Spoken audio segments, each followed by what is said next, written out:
Hello guys, this is your Filipino page. Sorry for my voice. Okay, so I just want to talk about why we understand most of what really men want and men's nature, not 100%, but of course we understand and we're familiar with that because aside from the fact that the Philippines is mostly a patriarchal society since then, and we have this tradition that men are seen as really leaders of our family or head of the family. Often I repeatedly say this a million times. Aside from that fact, in the general sense, I grew up in a more protective family of men because, as I've said, like my dad, there are three brothers and no girls in the family. My mom is the only girl also among four of them. Both of my mother and father side, most are men. So like my grandfather has 14 siblings and only around like 4 of them are females. So that's why I understand a lot of how men does in the family, aside from the things that I've seen in our society, because it's the same as before really. And we don't have actually any complaints of that because we see them as beneficial to the family, as part of the basic unit of our society, and for the welfare of the women, of course. We see men as our role models in the family and even in the society.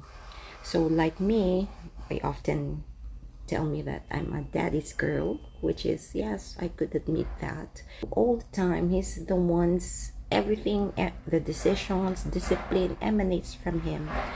Training that we have usually from our dad, because wives, my mom, for example, is just there to support him. So that's why when I got pregnant and I got married very early, I was just like 18, about, yeah, I have in my previous video that so that I will be allowed to go with my boyfriend that time. Otherwise, no, they wouldn't. They will really find means to how you say, to let you separate, to let you separate, or maybe you will be brought to another place, to you live with another uncle or another family member, just to be away with that boyfriend, for example. Yeah.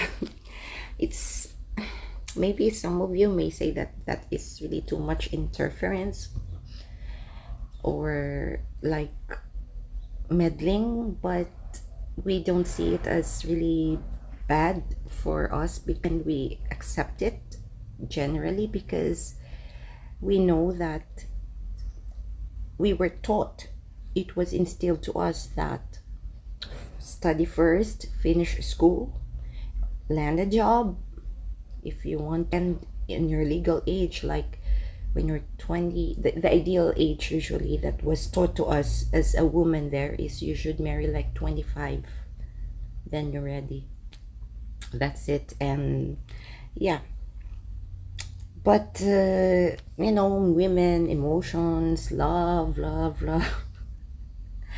so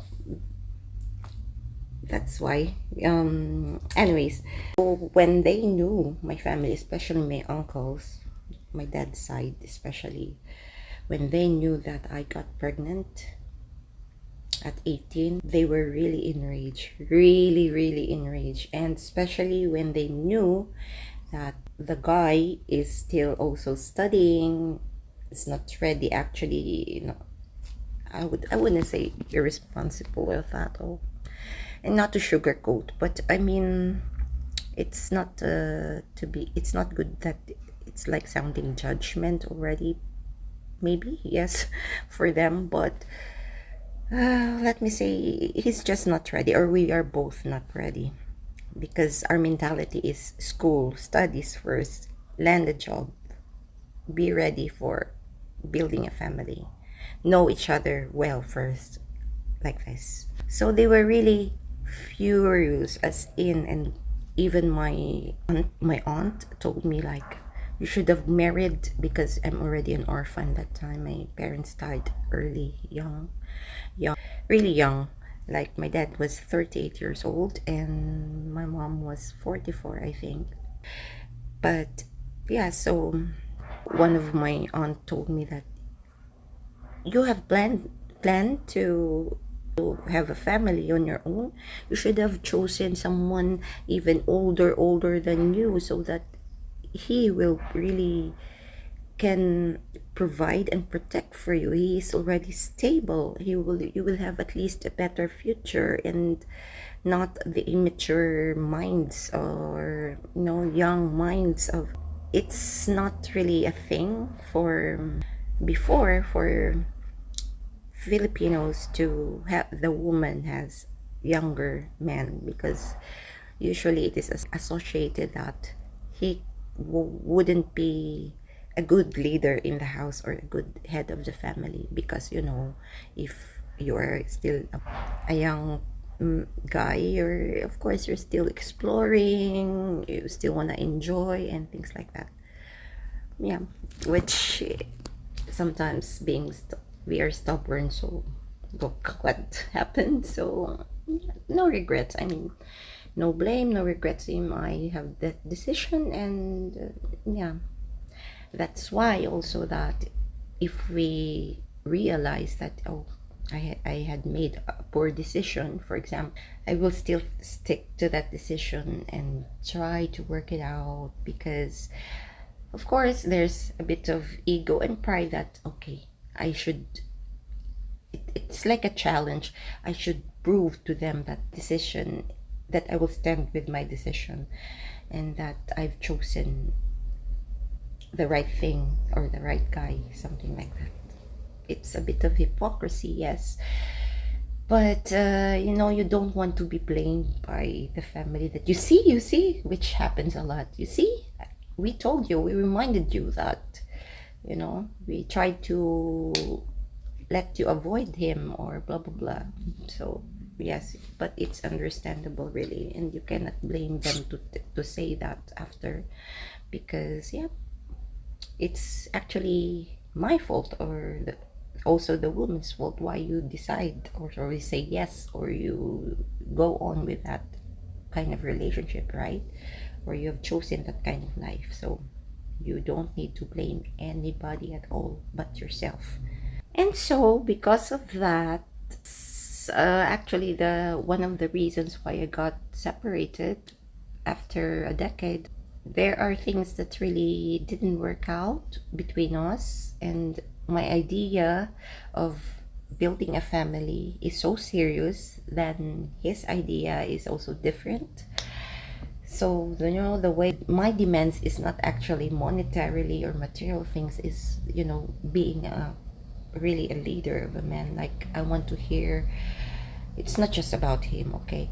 I mean, my idea of being a man, of or having a man, is that a man should really think of, or most decisions should emanate from him first, and the plans, how, what's his plans for the kids' school, for your house, where you want to live.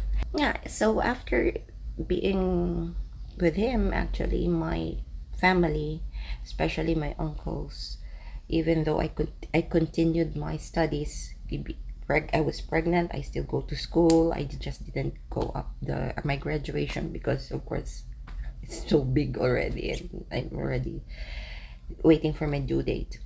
So they didn't really help me. Like, they really say, okay, let her learn her lesson, which I did.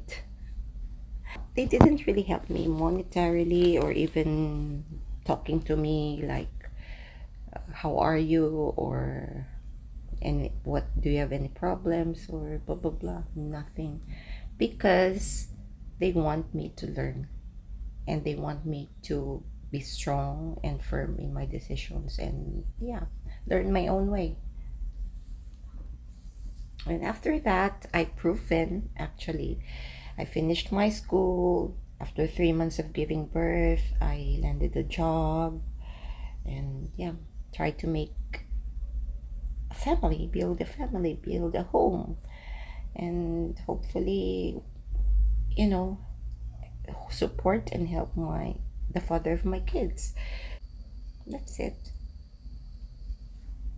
But other things, I think I've already told you about my personal relationship. So yeah, I'm just sharing because a lot of videos I've seen that men, mostly nowadays, especially in the West, are still, even women in the West mostly, are still confused of the gender roles and what a man should do. Like, many men are scared to not having a girl or not having a woman.